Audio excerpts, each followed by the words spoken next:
प्यारे विद्यार्थियों नमस्कार। स्वागत है आप सभी का आपके अपने YouTube चैनल आरपी स्टडी में। तो जो भी विद्यार्थी BSTC एग्ज़ाम 2026 की तैयारी कर रहे हैं, BSTC एग्ज़ाम 2026 की तैयारी करने वाले सभी विद्यार्थियों के लिए ये क्लास बड़ी इंपॉर्टेंट है। क्लास को आपको ध्यान से कंप्लीट पूरा देखना है और लास्ट में कमेंट करना है इस क्लास को देखने के बाद कितने क्वेश्चन आपके सही होते हैं, कैसी आपकी तैयारी है। प्यारे साथियों, आज हम BSTC के लिए राजस्थान जीके के 50 मोस्ट इंपॉर्टेंट क्वेश्चन देखेंगे जो कि आपकी तैयारी में दोस्तों 4 चांद लगा देंगे। तो बिल्कुल इस क्लास को आप ध्यान से पूरा जरूर देखें और लास्ट में कमेंट करें इस क्लास को देखने के बाद 50 में से आपके कितने क्वेश्चन सही होते हैं। ठीक है, तो चलिए आज की क्लास का शुभारंभ करते हैं। क्लास का पहला ही क्वेश्चन आपके सामने पूछा है, वाल्मीकि ने राजस्थान के भूभाग को क्या नाम दिया। देखिए विद्यार्थियों, जो रामायण के वाल्मीकि उन्होंने राजस्थान के भूभाग को क्या कहा है, मरु प्रदेश, रायथान, राजस्थानादित्य या मरु कांतार। तो बिल्कुल आपका उत्तर यहाँ पर आ चुका है कि वाल्मीकि ने राजस्थान के भूभाग को मरु कांतार नाम दिया था। जो भी विद्यार्थी ऑप्शन नंबर डी को राइट कर रहा है, बहुत बढ़िया प्यारे विद्यार्थियों, आपके एग्जाम में इसी टाइप से क्वेश्चन है वो पूछे जाने वाले हैं। ठीक है, सेकंड नंबर क्वेश्चन देखते हैं आपसे क्या पूछा है। दूसरा प्रश्न आपसे पूछा है, चिड़ावा का गांधी निम्नलिखित में से किसे कहा जाता है। सरदार हरलाल सिंह, सेठ घनश्याम दास बिड़ला, मास्टर प्यारेलाल गुप्ता, राधा कृष्ण बोहरा। कमेंट करेंगे विद्यार्थियों। राजस्थान में चिड़ावा का गांधी है वो है अपने मास्टर प्यारेलाल गुप्ता। जो भी विद्यार्थी ऑप्शन नंबर सी को सही कर रहा है, सी ऑप्शन आप सबका सही है। ठीक है, अगला, राजस्थान राज्य का कौन सा क्षेत्र डांग क्षेत्र के रूप में जाना जाता है। बात करेंगे विद्यार्थियों कि राजस्थान का ऐसे कौन कौन से जिले हैं जिन्हें डांग क्षेत्र कहा जाता है। टोंक भीलवाड़ा, करौली धौलपुर, बाड़मेर जैसलमेर, जयपुर अजमेर। तो प्यारे विद्यार्थियों, राजस्थान के ऐसे दो जिले हैं करौली और धौलपुर, इन्हें डांग क्षेत्र कहा जाता है। करौली को डांग की रानी कहा जाता है और धौलपुर को डांग का राजा कहा जाता है। तो जो भी विद्यार्थी ऑप्शन नंबर बी को सही कर रहे हैं यहाँ पर, बी ऑप्शन आप सबका सही है। ठीक है ना, सबका मैं कमेंट देख रहा हूँ तो साथ साथ में कमेंट से वो जरूर करें। ठीक है, चलिए आगे बढ़ते हैं। चौथा क्वेश्चन आपके सामने, बीकानेर में प्रवाहित होने वाली नदी कौन सी है। बात करेंगे विद्यार्थियों बीकानेर के बारे में। बीकानेर में कौन सी नदी बहती है, घग्गर, कांतली, खारी या इनमें से कोई नहीं। तो देखिए विद्यार्थियों, बीकानेर और चूरू में कोई भी नदी है वो नहीं बहती है, तो आपका उत्तर रहेगा ऑप्शन डी। ठीक है, इस टाइप के क्वेश्चन है वो आपको कंफ्यूज करने के लिए दिए जाते हैं। ठीक है, ऐसे प्रश्नों में आपको विशेष करके यहाँ पर वो ध्यान रखना है। ठीक है, अगला, राजस्थान की किस झील पर नटनी का चबूतरा निर्मित है। कमेंट करेंगे कि राजस्थान की ऐसी कौन सी झील जिसपे नटनी का चबूतरा बना हुआ है। राजसमंद झील, पिचोला झील, नक्की झील, सांबर झील। तो प्यारे विद्यार्थियों, उदयपुर की जो आपकी पिचोला झील है, पिचोला झील कहाँ पर है, उदयपुर में है विद्यार्थियों। ये एक मीठे पानी की झील है, इसी के किनारे दोस्तों क्या बना हुआ है, नटनी का चबूतरा बना हुआ है। तो जो भी विद्यार्थी ऑप्शन नंबर बी को सही कर रहा है, बहुत बढ़िया। ठीक है, अगला क्वेश्चन पूछा है, खड़ीन वर्षा जल संग्रहण की परंपरागत विधि पाई जाती है। देखिए विद्यार्थी, खड़ीन क्या है, खड़ीन एक वर्षा के जल को इकट्ठा करने की परंपरागत विधि है और इसकी उत्पत्ति कहाँ से हुई है। खड़ीन की उत्पत्ति जैसलमेर के पालीवाल ब्राह्मणों से हुई है। ठीक है, यहाँ पर देखेंगे कि ये कहाँ पाई जाती है। तो बिल्कुल विद्यार्थियों, खड़ीन वर्षा जल संग्रहण की विधि है ये जैसलमेर में पाई जाती है। कहाँ पाई जाती है, जैसलमेर में। जो भी यहाँ पर जैसलमेर सही बता रहा है, बहुत बढ़िया प्यारे विद्यार्थियों, जैसलमेर आप सबका एकदम राइट रहेगा। चलिए आगे बढ़ते हैं। अगला क्वेश्चन आपके सामने, 21 जून को सूर्य किस रेखा पर लंबवत चमकता है। देखिए बात कर रहा हूँ 21 जून के बारे में। कर्क रेखा, मकर रेखा, भूमध्य रेखा, ग्रीनविच रेखा। तो प्यारे विद्यार्थियों, 21 जून को सूर्य है वो कर्क रेखा पे क्या है, लंबवत चमकता है। बात करेंगे कर्क रेखा के दोस्तों, तो राजस्थान में कर्क रेखा है वो बांसवाड़ा और डूंगरपुर जिलों से होकर गुजरती है। ठीक है, और इसकी राजस्थान में लंबाई है 26 किलोमीटर।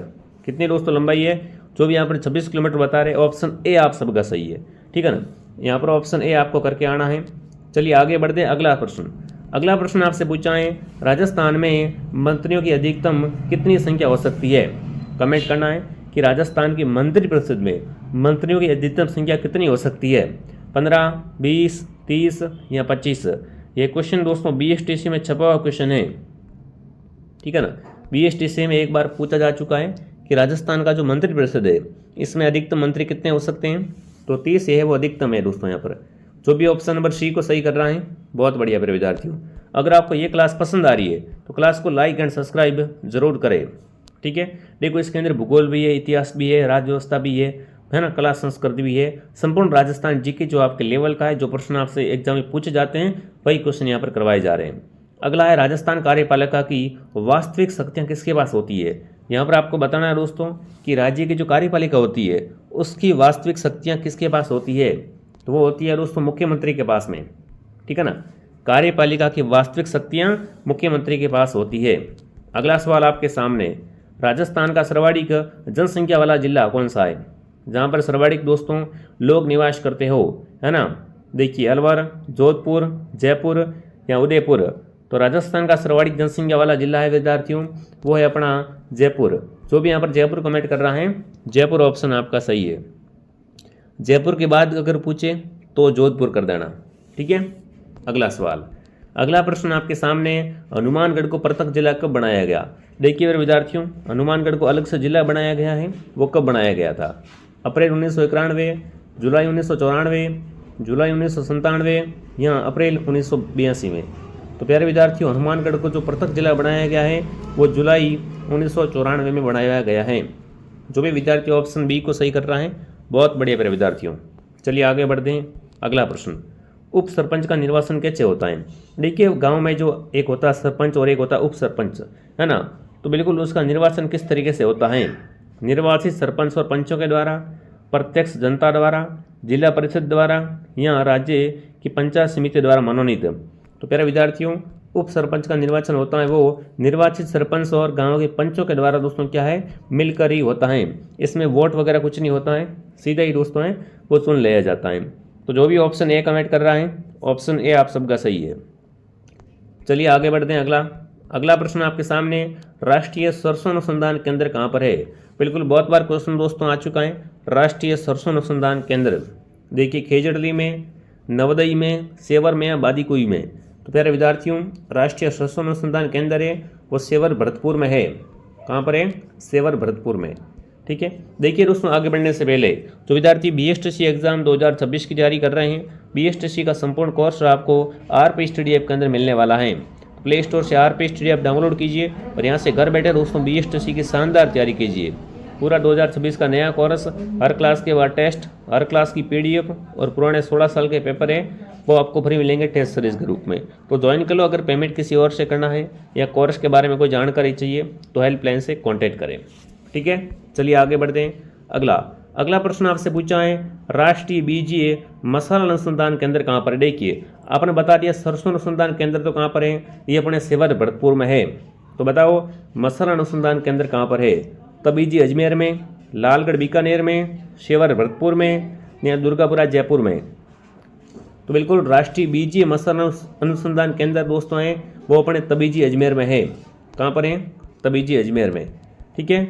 अगला, राज्य में व्यर्थ और बंजर भूमि सर्वाधिक किस जिले में है।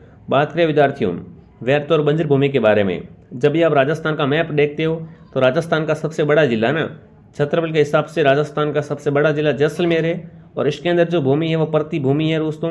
और कहीं कहीं पे आपको पता है मरुस्थल फैला हुआ है, तो बिल्कुल बंजर आप कह सकते हो जिसपे क्या है कृषि वगैरह नहीं की जा सकती है। या फिर उससे देखिए तो वो आपका रहेगा यहाँ पर जैसलमेर। क्या रहेगा, जैसलमेर ऑप्शन आप सबका सही रहेगा। अगला सवाल, आर्य बावरी कृषि का रूप किस जनजाति में प्रचलित है। बिल्कुल आर्य बावरी कृषि है वो किसके द्वारा की जाती है, भीलों के द्वारा, गरासियों द्वारा, सहरियों द्वारा, कंजर द्वारा। तो प्यारे विद्यार्थियों आर्य बावरी जो कृषि की जाती है वो गरासिया जनजाति में प्रचलित है, ठीक है। और गरासिया मुख्य रूप से राजस्थान के सिरोही जिले में निवास करते हैं। अगला, पांचना बांध कहाँ पर स्थित है, कमेंट करेंगे दोस्तों। दौसा में, सवाई माधोपुर में, अलवर में या करौली में। पांचना बांध दोस्तों हैं वो आपको बताना है कहाँ पर है। तो बिल्कुल ये जो आपका पांचना बांध है दोस्तों ये है करौली के अंदर। जो भी करौली बता रहा है करौली ऑप्शन आप सबका सही है, ठीक है। अगला प्रश्न आपके सामने, भाखड़ा नागल परियोजना में नागल बांध किस नदी पर बनाया गया है, कमेंट करेंगे दोस्तों। जो भाखड़ा नागल बांध है इसके अंदर जो नागल बांध किस नदी पर बनाया है दोस्तों। तो भाखड़ा नागल परियोजना में नागल बांध है वो सतलज नदी पर बनाया गया है। किस पे बनाया गया है, सतलज नदी पे बनाया गया है। अगला प्रश्न आपके सामने, राजस्थान में भेड़ ऊन प्रशिक्षण संस्थान कहाँ पर है। बात करेंगे यहाँ पर भेड़ ऊन प्रशिक्षण संस्थान की, बीकानेर, जोधपुर, बाड़मेर, जयपुर। तो बिल्कुल आपका उत्तर रहेगा बीकानेर दोस्तों। ठीक है ना। बीकानेर को ऊन का घर भी कहा जाता है, तो थोड़ा सा आप यहाँ ध्यान रखना। राजस्थान का पहला गो अभ्यारण्य बनेगा, राजस्थान का पहला गो अभ्यारण्य कहाँ बनेगा? चोमू में, नापासर में, पावटा में या शाहपुरा में? तो बिल्कुल आपका उत्तर रहेगा नापासर। जो भी नापासर कमेंट कर रहा है सही है दोस्तों। अगला, गोडावण पे डाक टिकट कब जारी किया गया? देखिए बात करें गोडावण के बारे में, इस पर जो डाक टिकट जारी किया गया है दोस्तों वो कब किया गया है? 1 नवंबर 1980, 1 अक्टूबर 1980, 4 दिसंबर 1980 या फिर विद्यार्थियों 31 दिसंबर 1980। तो गोडावण पर जो डाक टिकट जारी कर दिया गया है दोस्तों वो अपना बिल्कुल ऑप्शन ए आ चुका है कि 1 नवंबर 1980 को गोडावण पर डाक टिकट है वो जारी कर दिया गया था। अगला क्वेश्चन, अगला है दामन, करड़, अंजन, घास। बिल्कुल यहाँ पर आपसे पूछा है दामन क्या है, करड़ क्या है, रंजन क्या है? राजस्थान में भेड़ों की किस्में, घास की किस्में हैं, गुजरात में अरंडी के बीज या गौरी नृत्य के 3 गायक। तो बिल्कुल आप सबको ध्यान रखना है दोस्तों, दामन, करड़ व अंजन तीनों के तीनों क्या है दोस्तों? राजस्थान में घास की किस्म होती है, घास के प्रकार होते हैं। ठीक है। अगला, राजस्थान का पहला खुला विश्वविद्यालय कहाँ पर है? देखिए विद्यार्थियों, राजस्थान का पहला खुला विश्वविद्यालय है ना अजमेर, कोटा, झालावाड़, भरतपुर। तो ये अपने कोटा में है। जो भी कोटा कमेंट कर रहा है कोटा ऑप्शन आप सबका सही है। अगला, प्राचीन काल में तक्षशिला किसके लिए विख्यात था? बात करें दोस्तों तक्षशिला की, शिला शिल्प के लिए, हस्तशिल्प के लिए, शिलालेखों के लिए, शिक्षा केंद्र के रूप में। तो देखिए तक्षशिला दोस्तों हैं वो पहले शिक्षा का केंद्र था, यहाँ पर विदेशों से लोग पढ़ने आते थे। तो बिल्कुल आपका उत्तर रहेगा कि शिक्षा केंद्र के रूप में विख्यात था प्यारे साथियों। ठीक है। राजस्थान में पर्यटन सर्वाधिक किन स्थलों को देखने के लिए आते हैं? कमेंट करेंगे। जो बाहर से विदेशी पर्यटक आते हैं वो कौन से स्थान देखना चाहते हैं? प्राकृतिक स्थल देखना चाहते हैं, वन्य जीव संरक्षण स्थल, ऐतिहासिक स्थल या सांस्कृतिक स्थल? तो मुख्य रूप से दोस्तों वो आते हैं ऐतिहासिक स्थल, किले, स्मारक वगैरह देखने, इतिहास की जो चीज़ें हैं उनको एक्सप्लोर करने आते हैं। तो जो भी विद्यार्थी ऑप्शन सी बता रहे हैं बहुत बढ़िया दोस्तों। ठीक है। अगला प्रश्न, राजस्थान सरकार ने पर्यटन को किस वर्ष उद्योग घोषित किया?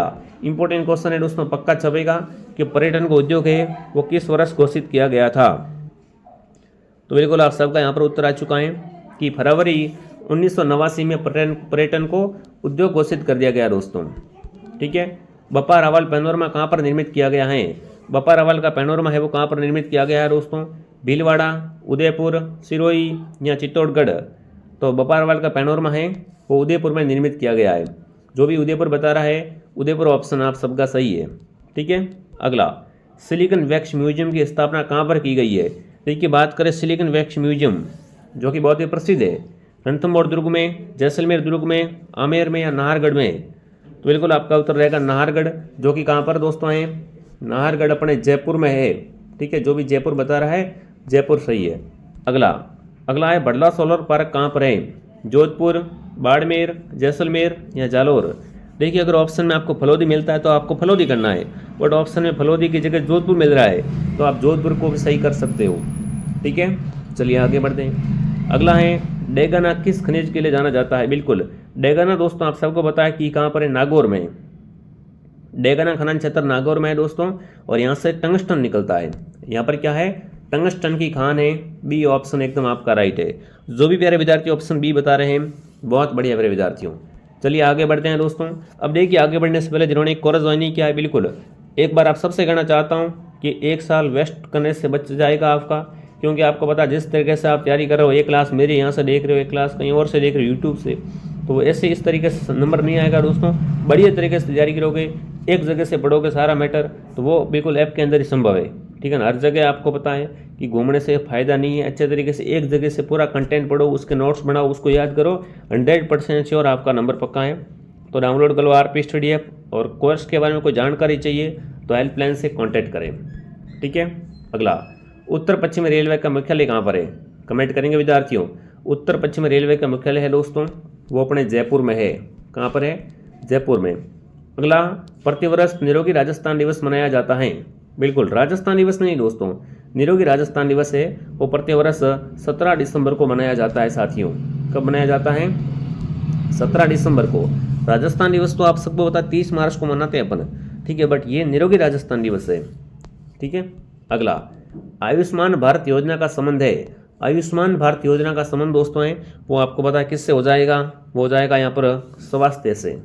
ठीक है, जो भी ऑप्शन ए बता रहे हैं ए सही है। अगला नया सवेरा क्या है? डोडा पोस्ट से पूर्ण नशा मुक्ति कार्यक्रम है, तंबाकू से नशा मुक्ति, शराब से नशा मुक्ति। बिल्कुल नया सवेरा है ये दोस्तों, इन तीनों चीज़ों से डोडा, तंबाकू और शराब से नशा मुक्ति का कार्यक्रम है, तो ऑप्शन डी आप सबका सही है। ठीक है, राजस्थान में पहली बार सहकारी समिति विधेयक कब पारित किया गया? देखिए पहली बार सहकारी समिति का विधेयक पारित हुआ था वो 1953 में हुआ था। कब हुआ था दोस्तों? 1953 में। ठीक है, राजस्थान में सहकारिता का शुभारंभ कब हुआ? बिल्कुल बहुत शानदार क्वेश्चन आपसे पूछा है सहकारिता का शुभारंभ को लेकर। तो राजस्थान में सहकारिता का शुभारंभ दोस्तों है वो 1904 में हुआ था। कब हुआ था? 1904 में। ठीक है, राजस्थान में पहला मेगा फूड पार्क कहाँ पर विकसित किया गया?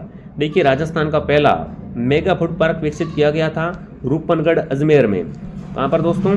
रूपनगढ़ अजमेर में। ठीक है, अगला राष्ट्रीय ग्रामीण आजीविका मिशन कब प्रारंभ हुई? बिल्कुल ये एक दोस्तों मिशन है, राष्ट्रीय ग्रामीण आजीविका मिशन कब स्टार्ट हुआ था ये आपको बताना है। तो राष्ट्रीय ग्रामीण आजीविका मिशन दोस्तों है ये अपने स्टार्ट हुआ था 1 अप्रैल 2012 को। जो भी ऑप्शन बी बता रहा है बी सही है। ठीक है, राजस्थान में चौथे वित्त आयोग के अध्यक्ष कौन है? बिल्कुल कौन थे यहाँ पर आप कर सकते हो। राजस्थान के चौथे वित्त आयोग के अध्यक्ष थे दोस्तों वो थे बी.डी. कल्ला। बी ऑप्शन आप सबका सही है। ठीक है, चलिए आगे बढ़ते हैं। अगला, राजस्थान में छप्पनिया काल किस वर्ष पड़ा? देखिए राजस्थान के अंदर जो छप्पनिया काल पड़ा था दोस्तों उसकी अवधि दोस्तों थी वो क्या थी? वो थी 1956 विक्रम संवत। क्या था? 1956 विक्रम संवत दोस्तों था। अगला, करणी माता का मंदिर कहाँ पर स्थित है दोस्तों? बात करेंगे करणी माता के बारे में। करणी माता को चों की देवी कहा जाता है दोस्तों, और इनका मुख्य मंदिर देशनोक बीकानेर में है। कहाँ पर है विद्यार्थियों? देशनोक बीकानेर में। ठीक है, रामदेव जी के मंदिरों में फहराने वाली ध्वजा को क्या कहते हैं? देखिए बात करें दोस्तों कि रामदेव जी के मंदिरों में जो ध्वजा फहराई जाती है उन्हें क्या कहते हैं?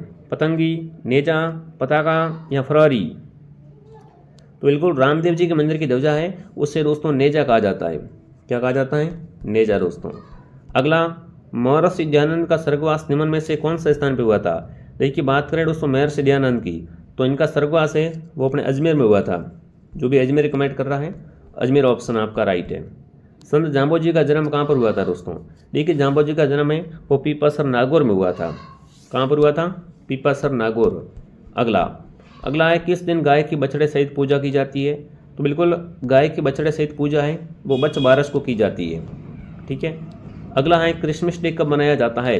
देखिए क्रिसमस डे है दोस्तों ये प्रतिवर्ष मनाया जाता है, ये अपने मनाते हैं 25 दिसंबर को। ठीक है ना, 25 दिसंबर को। अगला क्वेश्चन आपके सामने, खलकानी माता का मेला कहाँ लगता है? कमेंट करेंगे विद्यार्थियों। राजस्थान के अंतर्गत खलकानी माता का जो मेला बढ़ता है वो अपने बढ़ता है लोनियावास में। कहाँ बढ़ता है? लोनियावास। अगला क्वेश्चन आपके सामने, शीतला माता का मेला कहाँ बढ़ता है दोस्तों? कमेंट करेंगे। पहली बात इनका मंदिर कहाँ बना हुआ है? इनका मंदिर चाकसू जयपुर में दोस्तों, तो बिल्कुल इनका मेला भी कहाँ भरेगा? जयपुर में भरेगा। अगला प्रश्न दोस्तों आपके सामने देखते हैं क्या पूछा है। लेहरिया ओढ़ना स्त्रियों द्वारा किस मास में ओढ़ा जाता है? देखिए लेहरिया क्या है? ओढ़ने का प्रकार होता है। ठीक है, और ये जो महिलाओं का द्वारा है वो श्रावण के अंदर धारण किया जाता है। ठीक है, अगला, राजपूतों में डाबरियों से क्या तात्पर्य है दोस्तों? बिल्कुल जो डाबरिया कहा जाता है वो शब्द क्या है दोस्तों? तो डाबरिया का मतलब है कि कन्या के बाद विवाह के साथ दोस्तों है ना, जब कन्या का विवाह हो जाता है उसके साथ देज और दास दासियाँ भेजते हैं, उन्हें दोस्तों डाबरिया कहा जाता है। ये एक प्रथा होती है। ठीक है, तो बिल्कुल ऑप्शन डी आप सबका राइट रहेगा। अब फटाफट कमेंट करेंगे आज के सेशन से कितने क्वेश्चन आपके राइट हुए, आज का सेशन आपको कैसा लगा दोस्तों, बाकी कमेंट कर लेना प्यारा सा। और दोस्तों जो विद्यार्थी BSTC, CET, REET, high court की तैयारी कर रहे हैं, RP स्टडी में सारे कोर्सेज उपलब्ध हैं, बढ़िया तरीके से तैयारी करो। ठीक है, जिन्होंने गोल्डन सीरीज ज्वाइन नहीं किया वो गोल्डन टेस्ट सीरीज को भी ज्वाइन करें। मैं आपको मिलता हूँ दोस्तों नेक्स्ट क्लास में। जय हिंद, जय भारत।